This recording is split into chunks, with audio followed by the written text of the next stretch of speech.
ನಮಸ್ತೆ ಬಂಧುಗಳೇ, ಸಯಾಟಿಕಾ ಸಮಸ್ಯೆಗೆ ಚಿಕಿತ್ಸೆ ಪಡಲಿಕ್ಕೆ ಬರುವಂಥ ಹಲವಾರು ಜನ ಹೇಳುವಂಥದ್ದು, ಸಾರ್ ರಾತ್ರಿ ಮಲಗಲಿಕ್ಕಾಗಲ್ಲ, ನಿದ್ರೆ ಬರೋದಿಲ್ಲ, ನಾನು ಆ ಕಡೆ ಈ ಕಡೆ ಒಳ್ಳಿಕ್ಕೂ ಆಗೋದಿಲ್ಲ, ತುಂಬ ಪೇಯ್ನ್ ಆಗುತ್ತೆ, ಆ ನೋವಿಂದಾಗಿ ಎಷ್ಟೋ ರಾತ್ರಿ ನನಗೆ ನಿದ್ರೆನೇ ಆಗಿಲ್ಲ ಅಂತ ಹೇಳ್ತಾರೆ.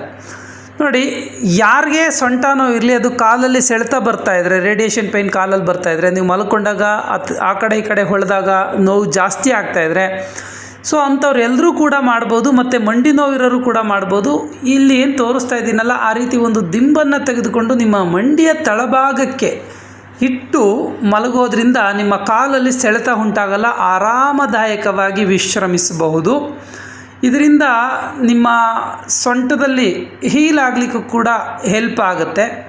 ಪಾರ್ಶ್ವಕ್ಕೆ ಹೊರಳಿ ಮಲಗೋದಾದರೆ ನೀವು ಆ ಪಿಲ್ಲೋವನ್ನು ಪಕ್ಕದಲ್ಲಿಟ್ಟು ನಿಮ್ಮ ತೊಡೆಯನ್ನು ಆ ಪಿಲ್ಲೋ ಮೇಲೆ ಇಟ್ಟು ಮಲಗ್ಬೋದು. 1 ಅಥವಾ 2 ಪಿಲ್ಲೋವನ್ನು ಇಟ್ಕೋಬೋದು, ನಿಮ್ಮ ಹೈಟಿಗೆ ತಕ್ಕಂತೆ ಅಡ್ಜಸ್ಟ್ ಮಾಡ್ಕೋಬೋದು.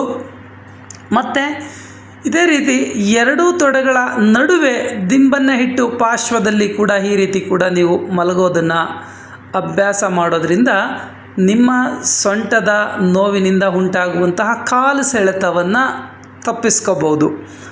ಸೊ ಇಂತಹ ಸರಳ ಸುಲಭ ಉಪಾಯಗಳನ್ನು ನೀವು ಅನುಸರಿಸಿ ನೋವಿನಿಂದ ಮುಕ್ತಿಯನ್ನು ಹೊಂದಿ, ಮತ್ತು ಮಲಗಿದ್ದು ಏಳುವಾಗ ವಿಶೇಷವಾಗಿ ಪಾರ್ಶ್ವಕ್ಕೆ ಹೊರಳಿ ಹೇಳಿ, ಅಂದರೆ ಪಕ್ಕಕ್ಕೆ ಹೊರಳಿ ಬಲಗಡೆ ಹೊರಳಿ ಹೇಳಿ.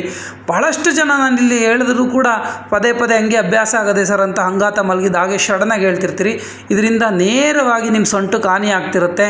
ಸೊ ನಿಮ್ಮ ನೋವು ಸಮಸ್ಯೆ ಉಲ್ಬಣ ಆಗ್ತಿರುತ್ತೆ. ಸೊ ಈ ಎಚ್ಚರಿಕೆಗಳನ್ನು ಪಾಲಿಸಿ ಸುಲಭವಾಗಿ ನಿಮ್ಮ ನೋವುಗಳನ್ನು ನಿರ್ವಹಿಸಿ. ಸದಾ ಸ್ವಾಸ್ಥ್ಯ ಸೇವೆಯಲ್ಲಿ ನಿಮ್ಮ ಲಕ್ಷ್ಮಣ್ ಜಿ. ಹೆಚ್ಚಿನ ಚಿಕಿತ್ಸೆ ಮತ್ತು ಸಲಹೆಗಾಗಿ ಸಂಪರ್ಕಿಸಿ.